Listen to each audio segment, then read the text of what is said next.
Hi there, let's get the money power, shall we?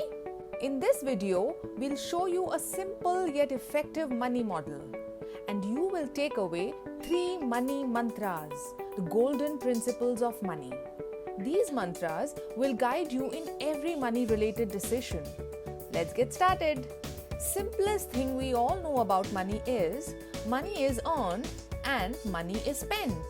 Entire world of financial knowledge revolves around this cycle, and also this is the foundation for our money model too. Take a look at the left side, earning money. Here's where we bring you the first money mantra: no free lunch. It means it is impossible to gain something for nothing in return. There is always a price that needs to be paid in some form. What or how you need to pay back may or may not be apparent at first. We encounter innumerable offers where the rewards are highlighted exponentially, but the cost to be incurred in return is suppressed, because of which we believe there is a possibility of easy money. That is why you must remember this mantra at all times. No free lunch. So if nothing comes easy or free, what is the cost to be borne? The cost to earning money is your time.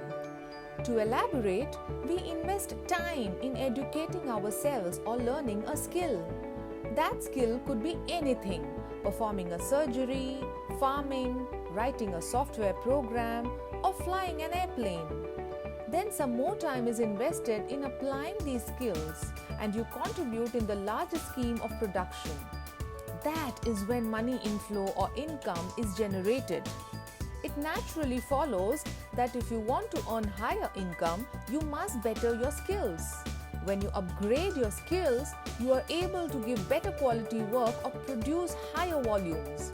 Better work is valued higher, and therefore you get paid more for the same amount of time that you invest. Practice, learning, experience, use of technology, these are just some of the ways in which you could improve your skills. What about interest earned by keeping money in a bank? Or trading in stock market? And people who earn millions overnight by selling stakes in their startup company? Sure, you may choose to invest in the form of money too.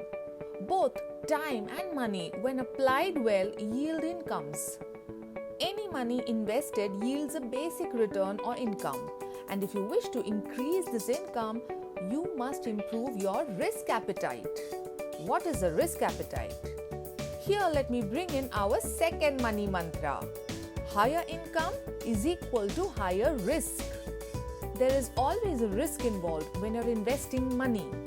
Interest earned by depositing money in a bank is low because the risk of losing that money is low. As return on investment gets higher, risk of losing your money is also higher.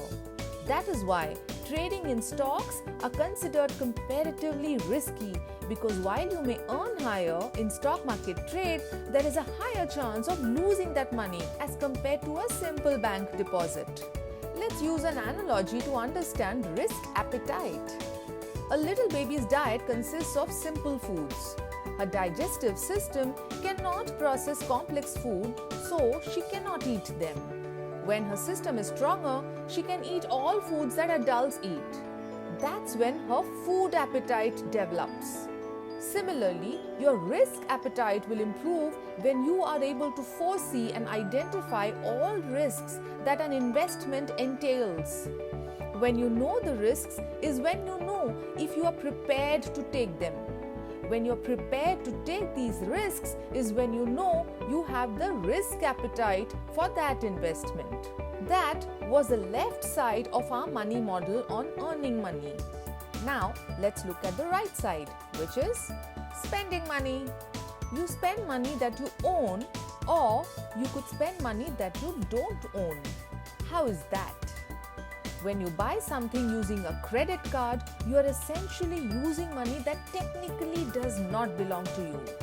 Similarly, cash credit bank accounts, or overdraft facilities with bank, or different kinds of loans, these are all forms of using money that do not belong to you. However, there is a promise to repay that money. and that promise must be fulfilled. Else, you lose your credibility and invite unpleasant repercussions. When you're spending money that you own, you are either making a simple cash transaction or you're using money kept in your bank account to make payments.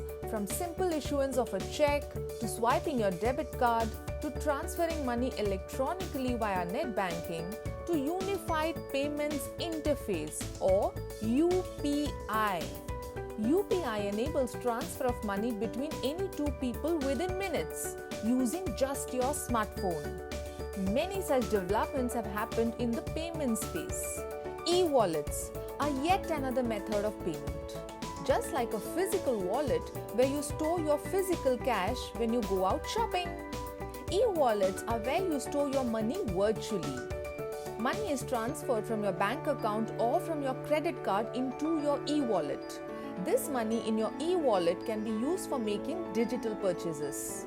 Transactions through digital modes are authenticated using digital passcodes, and that enables speed, convenience, and safety to your transactions. Which brings us to the final money mantra.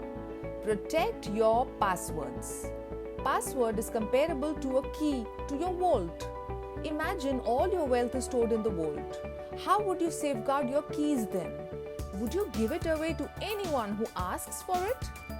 You could face a challenge in keeping up with the speed of digitization. That makes it easy for someone to take advantage.